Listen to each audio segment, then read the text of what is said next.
Guys, I just wanted to give everyone an update. For everyone who has been here with me, I've had Facebook the longest out of all my social media platforms. I've had 5 or 6 different Instagrams, maybe even more than that, just in the last 4 years. And the reason for that is because beginning in 2020, my life took kind of a drastic and sudden change. Anyone who knows me knows that since the day my children were born, they've been my first priority always. When Viviana was little and Lewis were little, I kind of worked whatever job I could get, and I went full-time into school and work. So I would be with the kids at school or at work, and that was my life. By the time Alexis was born in 2013, I kind of reached a point in my education where I could take what I had learned and apply it to get a career, like a career type job, not just like a, intermediate, I need money now type job. And at that time I was hired at Northwestern Hospital, the downtown Chicago campus, 676 North St. Clair. And I worked there for approximately 6 years. And I worked there with, whether it was Klizma at the time or Northwestern or Northwestern Medical Faculty Foundation. I worked there with about, I say 40 doctors, because the way that the practice was set up, there was the floor I worked, which was the 20th floor, and then the 23rd floor was a group of internists. And on the 20th floor, all of the specialists worked there. So you had dermatology, neurology, gastroenterology, and then you had rheumatology, endocrinology, and then you had gastroenterology, neurology, dermatology. The only specialty that didn't work on floor 20 was cardiology, which was on floor 23, and then all of those internists. And each specialty had approximately 2 to 4 doctors in that specialty. And we all were in one big office. And I was trained to cover for any of those doctors, administrative assistants or clinical assistants. So I was doing things like injections, triaging, vital signs, everything but drawing blood. So literally everything but drawing blood at Northwestern. I drew blood at other places, Alexian Brothers, outpatient clinic that I was working at for Gottlieb, and a couple of other clinics. But for the most part, I was doing administrative function and executive calendar management, scheduling, insurance verification, charting, auditing charts, helping doctors merge from paper charts to electronic medical records and things of that nature. So again, the big kids, I was working in factories, I was going to school, I was working retail, I was working food service. Then Alexis was born. I got the job at Northwestern about 4 years before she was born, maybe 5. And I kind of just worked and worked and worked and worked. And I was working more, than your standard 40-hour work week. And in doing so, I gained a lot of really valuable experience. But I also, was not able, I missed out on a lot of the time that I was able to spend with my children as babies. And my kids were little only once, as all children are only little once. And so that is something that I look back on and really wish that I could have spent more time with them when they were little rather than working. But I also understand human need and necessity and the need to work and pay bills, etc., and so forth. When Weston was born, now understand my life was very normal, and by normal, I mean work, kids, home. In 2015, after several years working at Northwestern Hospital, Alexis was about 18 months old, and I quit my job at Northwestern. I quit my job pretty abruptly. I would not say it was an impulsive decision. I was complaining about my job to my father for a really long time. I felt like I had put forth an extensive amount of effort that was not even really required to get the job done. I felt like in comparison to other medical staff and, medical administrators and administrative assistants and even executives at the level that I was working, I was getting paid. I felt like I was getting cheated. I would stay sometimes 60 hours a week 20 hours off the clock because Northwestern didn't authorize overtime. And I didn't feel like what I was getting paid 4 years in, 5 years in, 3 years in was enough compared to what I started at. So I really truly believed in myself, and I felt like I could find something better for my family, less hours with the same amount of money, etc., and so forth. So I left Northwestern and I got a job in bottle service, and I got another job as a optical manager, office manager. So I was doing full-time optical office manager. I was prepping to compete in the NPC bodybuilding. So I was weightlifting. I was being a mom to all 3 of my children. I had my own apartment, me and my kids. And my kids went to their father's houses on the weekends. And when I started working bottle service in 2015 as a second job, I never thought that it would low-key be the start of the end of my sense of normalcy. I thought that it would always be just something to get me by and extra money. And it just didn't turn out to be that way for me. For me, it was an entry to a lifestyle that I was not comfortable living, and that I couldn't even relate with or navigate. It was just I opened up a portal to this world that I never even knew existed. And it was exciting, but also incredibly terrifying. And long story short, did not have the tools that I needed to protect myself from the, I don't want to call them monsters, but there are just people who, survive by taking advantage of others. And that's what brought me to where I am in GoPro Solo. So the reason why I feel like it's essential that I continue to share this part of my story is because if you're like you or me, I grew up in Elmhurst, so western suburbs. I moved to the city very, very early. I moved to Melrose Park, Franklin Park at 18 years old, 17 years old. And then I moved to the city at 23. So I'm 37 now. So I've been a Chicago girl my whole life. But in Elmhurst and in the western suburbs, I was never exposed to this type of person. I was never exposed to someone who will predatorily take advantage of you or me, or put drugs or alcohol in your, food or beverage without you knowing, or, come to your house and steal from you, or, rob you, or steal all your clothing, or, lie on official documents about you. I never even knew to protect myself from that because I never knew that it was a threat. And in working bottle service, I was definitely exposed to a lot of that. And also a lot of really nice people, who I really care about and formed really, really great relationships with, and who looked out for me and I looked out for them. So it was kind of a mix of both, but it threw my life off course in a way that I never expected. And it's also when and where I met my significant other of nearly 5 years, a little under, who ended up coercing and kind of exploiting my love for him in many, many ways, which I'll discuss in detail in my novel.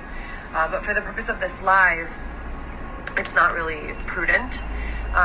Just know that for love, I would have hurtled my body off of a building because I thought that I had met this man, a trust fund person, who was going to buy my children and I a beautiful home, and all of the hard work I had been doing and going to school full-time and working full-time and being a mom, part-time, because let's just be honest, if you're a full-time working mother, you're a part-time, if you're a full-time employee, you're a part-time mother.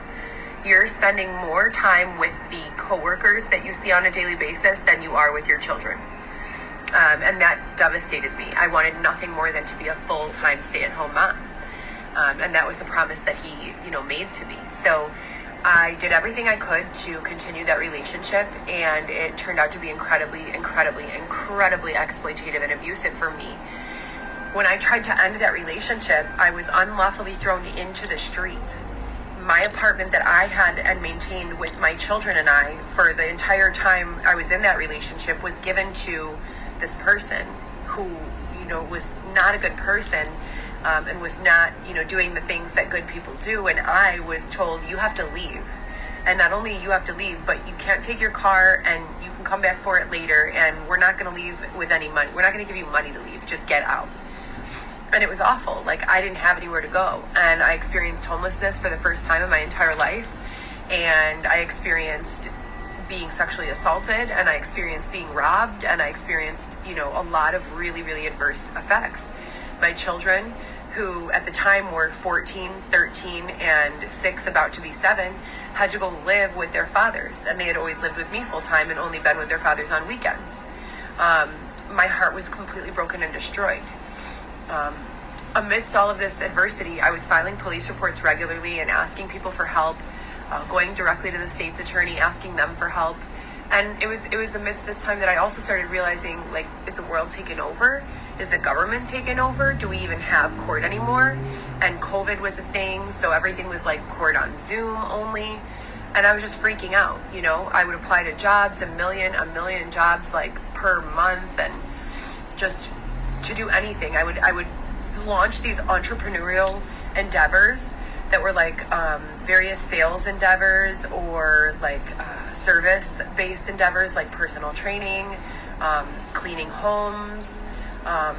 Amazon was like really growing in size, and I thought to Amazon, I thought I could take advantage of the Amazon influencer platform, because I had grown in working in the night industry, I had grown a tremendous following, something like 50 or 60,000 people just on Instagram alone, and Facebook was something very similar. I had far surpassed the 5,000 friend, limit that we were allotted, and I had numerous fan pages, and I was doing, appearance-based entertainment work, and I just have tried it all. I've done so many things entrepreneurially speaking, like sales and appearances and service-based organization, Amazon influencer, taking care of other people, cleaning, organizing, gardening, like you name it, literally you name it, and I've done it. And it was then that I realized that like something weird was going on, and I still feel that way, that something incredibly weird is going on with the world. I've never been in a space where I couldn't get a job, like as a bartender at the very least. I have excellent articulation skills. I know how to mix a beverage. I have food service industry experience. Whatever it is, I was willing to do it, like any job. I want to be with my children. I am not accustomed to living like in the backseat of my car, and I spent like 40 grand on hotels and Airbnbs in this time. So it's been very, very difficult. I went live here on Facebook while in the midst of all that abuse, right before I got thrown out of my home. So Facebook is really like the best witness that I have, is Facebook. I literally went live while someone was attempting to break into my home. I went live a couple of other times while I was being terribly abused. Since the time that all of that took place, not much has changed with regards to stability. I don't want to call it vindication, but like justice, no one from law enforcement that I followed up with. There was Detective James Cleese, who I was following up with as of 2017 or 18, in detail, telling him things that were going on. His mailbox is supposedly full, and as of about a year ago, he stopped being responsive or allowing the messages to come to his inbox. I started receiving that mailer demon alert that comes back when you send an email, and that was 2023. So I lost my point person for who I was dealing with. I was dealing with a Detective Rojas from Lombard, Illinois, with regards to the sexual assault, one of numerous. I was dealing with several officers. I don't know where they're from, somewhere near the Forest Preserve area that separates Chicago from the western suburbs, with regards to Marcy's Law in reporting sexual assaults and things of that nature. I was dealing with Elmhurst Police Station. I was dealing with Barrington Police. And I was tracking like all of these things that were taking place during this time I was being victimized in all of the different jurisdictions. To this day, not a single detective has called me back. To this day, I have been falsely accused of being crazy, of being a liar, of being addicted to substances. I have provided, both publicly as well as privately, to law enforcement, judges, and everyone in between, letters from my own primary care physician, who I've seen for more than 10 years, at least 10 months out of the year. And he writes very clearly, there's nothing wrong with this woman. She's a great mother. I've known her for 10 years. I met Xavier about 2 years ago, in the middle of the homelessness. And he approached me and said that he was taking me to a safe house where no one was going to hurt me anymore, that he was going to protect me, and that I was not going to be assaulted anymore. He said that he had a brother who worked for the district attorney's office, and that they were going to help me, reach resolution for everything that had been ongoing. Unfortunately, that has not happened. What did happen is Xavier and I had a baby. His name is Weston. He's 15 weeks old, and unfortunately, I can't go into details about what's going on with him, but quite literally, he is being unlawfully, inhumanely, unconstitutionally, and unethically used as a pawn.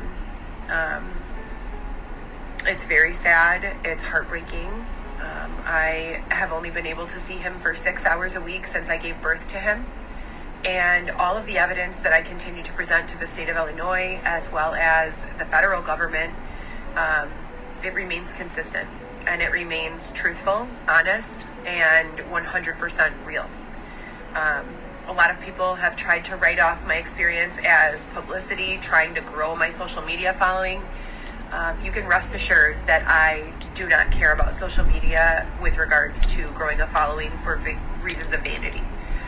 It's never been about that. If I've been trying to grow a following on social media, it's been because I'm trying to use it for business purposes to support my family, or because I'm terrified at the injustice with regards to my case. And by my case, I mean all of the police reports I have filed that I have gone to the state and other local law enforcement for assistance with, that have remained unanswered for a period of many years, multiple years. And I think it's also worth mentioning that my ex was involved with something called a proffer, which is a deal between the state of Illinois, their state's attorney, not attorney general, their attorney, the state's attorney, created a deal for him that he was mixing me in with. I was referred to in the past as residual damage of his deal, of his cases, and I have been relentless at going to the state of Illinois, as well as law enforcement, city of Chicago law enforcement, and surrounding suburbs for assistance in handling the situation and in next steps. When I got pregnant with Weston, Xavier and I were homeless. I was calling the city's 311 department. My vehicle, a Cadillac CTS, had been destroyed. Only months after I made final payment on the vehicle. It was just my vehicle. I didn't share it with anyone. I made every payment myself. And with the exception of a small portion of money for my down payment that I borrowed from a friend, a girlfriend, I paid for every single thing that car needed. Every payment, the insurance, the oil changes. I almost said hot oil treatments, like for hair. The oil changes, anything that damaged on it, I replaced it. The tires, I did everything by myself. And 1 month after making final payment, it was stolen from me. And to this day, they say that it was sold at auction. I paid for that vehicle. I paid for that vehicle legally, with money that I earned legally, with money that I have paid taxes on. So I still don't have my vehicle. I was denied housing the duration of my pregnancy. My physician has supplied the court and everyone involved with a letter, a testimony, stating that I have been his patient for more than 10 years, that he has seen me at least 10 months on average out of a year, every single month, that he and numerous of his colleagues are well aware that there's nothing wrong with me and that I've never had a substance abuse issue. Yet the United States government is still, continuing and blatantly refusing to acknowledge the situation for its validity and its truthfulness, and my points for their truthfulness. And when I say I'm brokenhearted to be separated from my family, but I'm even more brokenhearted to learn that the United States of America is willing to look the other way and allow a tax-paying citizen, any human at all, whether you're a refugee or a natural-born citizen, should not go through what I've gone through. But especially a tax-paying citizen who has been a contributing member of society since her 15th or 14th birthday. I had a work permit for my first job. I was so young. There's no reason at all, none, not even half of a reason, why my situation should still be ongoing and not resolved. None. And the fact that they're toying with my newborn It's just wrong. It's wrong, it's illegal, it's unlawful, and no one should have to go through it. So where I am now, for the record, is that 2 days after my son was born, and I was doing live FTRs, which I refer to as for the record. I was going live every single day on my Instagram and giving updates on the situation of homelessness, what I had done to resolve the situation, who I had called, the city's 311 and other protocols, the harassment and abuse that I had been enduring. I was pretty much giving daily updates. So there's no excuse why law enforcement or another authority would not have a complete picture of what was going on. I was also calling law enforcement directly at least every week, if at the most every other week. At the least every other week, at the most every week. So none of this was a surprise. I was not offered any sort of assistance at all whatsoever. As I said, I was in a tent that was pitched in the parking lot of Belmont Harbor my entire pregnancy, from 28 weeks until I delivered at 40 weeks, 5 days. I did not have an air mattress or like a, camping mattress, nothing. I was on cement. Any ladies in the crowd who have been pregnant before can tell you pregnancy is uncomfortable to begin with. Being 40 weeks pregnant on cement, begging for help on a daily basis and not being offered any, is something I would wish on no one. My children had to call me every day and check on me. Children, who love their mother, feeling completely powerless, like there was nothing they could do to help the situation. I would try to be in the best of spirits as possible, but I was definitely hurting inside tremendously. As I said, I have been more than a contributing member of society. I have been incredibly kind, incredibly loyal, and incredibly honest.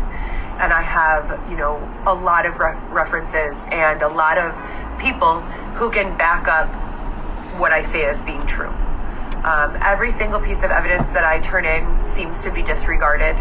As a matter of fact, the opinion of up to 15 strangers that call themselves law enforcement members seems to be more important to the powers that be than the testimony of my physician, who's known me for 10 years. So they're taking the word of 15 individuals who have met me each for less than 5 minutes total, and they're examining those people's perspectives with more weight than they are my own doctor. As a matter of fact, they're not even calling on my doctor. So I'm scared. It feels as though my rights have been completely infringed upon. Since I'm not permitted to discuss the details of what's going on, it's been incredibly difficult to reach out through social media and ask for social media assistance, ask for assistance of human rights workers, advocates, lawyers. That's where the most of my support has come from. I've reached out to Lindsay Hendren at Between Friends Chicago. I've reached out to the National Domestic Abuse Hotline. I've reached out to the National Human Sex Trafficking Hotline. I've reached out to RAIN. I've reached out to, the list goes into the 30s or 40s for advocacy groups that I have reached out to, towards law firms that I have reached out to individually. And you guys have been here for what? How long have we been live now? 20 minutes, and I've told you probably like 1/16 of what's going on. Maybe. That's being generous. There has been so much victimization and so much pain, and it's just wrong. Not only that, but they're also, forcing me, and by force, I mean giving me one of two options. Do what we say, or don't have your children and be homeless on the street and not have shelter. So it's extortion. And they're extorting me to now take a drug substance abuse therapy class when I have never had an addiction to chemicals in my entire life. Not to drugs, not to alcohol, ever. Nothing even remotely close.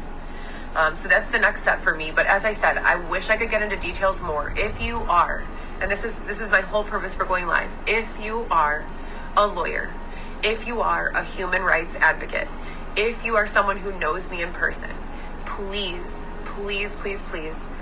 reach out via the private message. Let me know if you know someone who works with human service cases, or human rights cases, or civil rights cases. I have an outstanding amount of proof. I am in no shortage of proof. I am in no shortage of documentation. Please, if you would like to donate money, time, energy, effort, or legal advice, I would be so incredibly grateful. My name is Heather Gillespie. You can always know that it's me based on a couple of tattoos I have on my body. There have been quite a few Heather Gillespies who have seen my situation and opportunistically used it as, some sort of way to raise money and pretended to be me and then dipped off with the money. No one has formally intervened. And no one has formally approached me and, sat down with me and taken my information and assisted me. So the update for where we are now is Xavier and I, 2 days after Weston was born, just as 311 had told me. 311, for anyone who doesn't know, is the city's homeless assistance hotline. So you call 311 if you're experiencing homelessness, and they're supposed to come pick you up from where you are and bring you to housing. We called them every week of the pregnancy. They would say the same thing every single time. We can't help you today, but we will when the baby's born. I literally spent my pregnancy in a tent on the ground during blizzards, during rain. We were flooded out a million times. It was miserable. And 2 days after the baby was born, 311, as they said, came to place the three of us in a family placement. And unfortunately, I was bullied and mistreated, and something, went on, and my son was not permitted to come home with me. And I have been seeing him for 6 hours a week ever since. And I'm told that if I disclose any details, that I will be held in contempt of court. How do I find a lawyer? How do I fundraise? How do I crowdsource funding?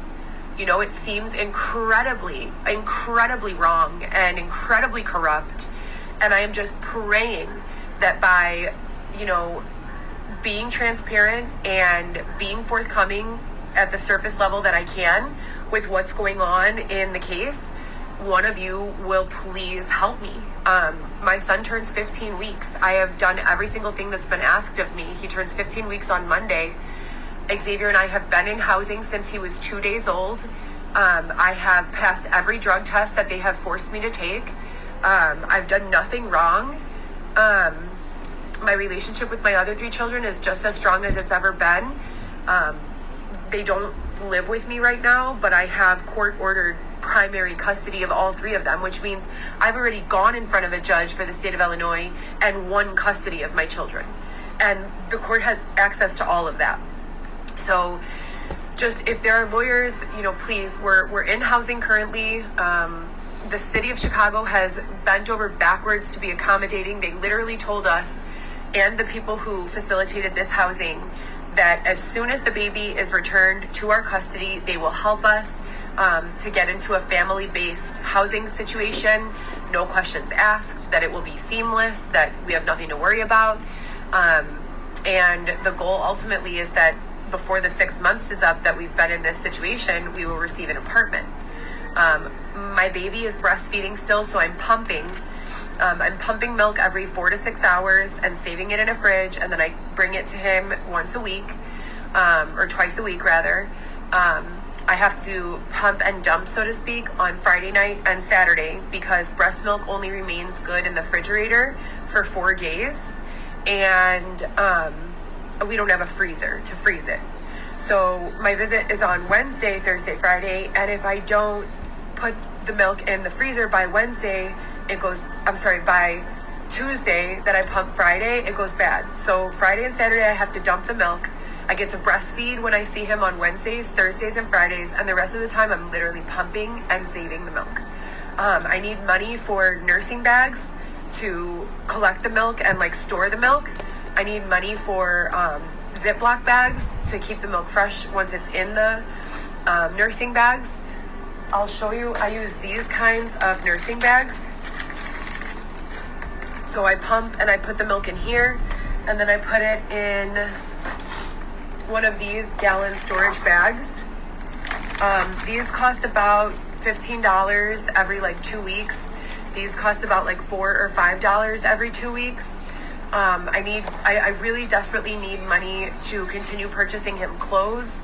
I bought him about 40 pieces of clothing before he was born. I bought him a car seat. I'll show you. A car seat, a stroller, a bed, a little like bassinet bed, and everything before he was born. So I was completely prepared for him before he was born. I have everything he needs, but regardless of what's going on, I like to bring him to the visit a new outfit every week. I only have like 2 more new outfits left. I have a phenomenal resume.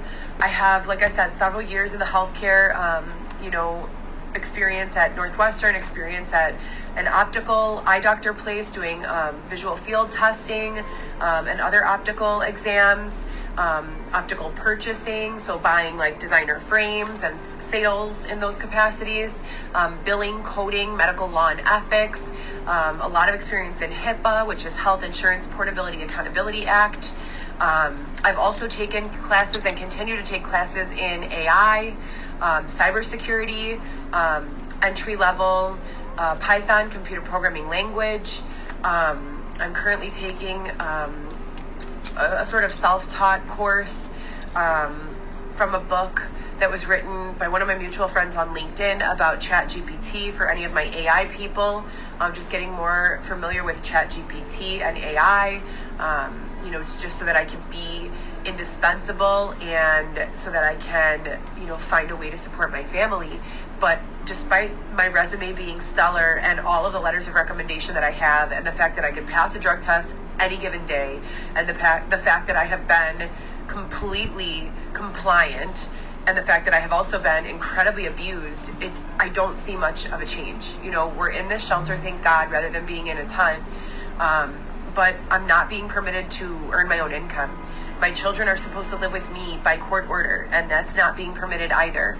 So I really need a lawyer, you guys. And please, if you guys know me in real life, please, you know what's true. Please don't allow the online slander to get into your heads. I swear to God, I would give one of my limbs to have this situation resolved.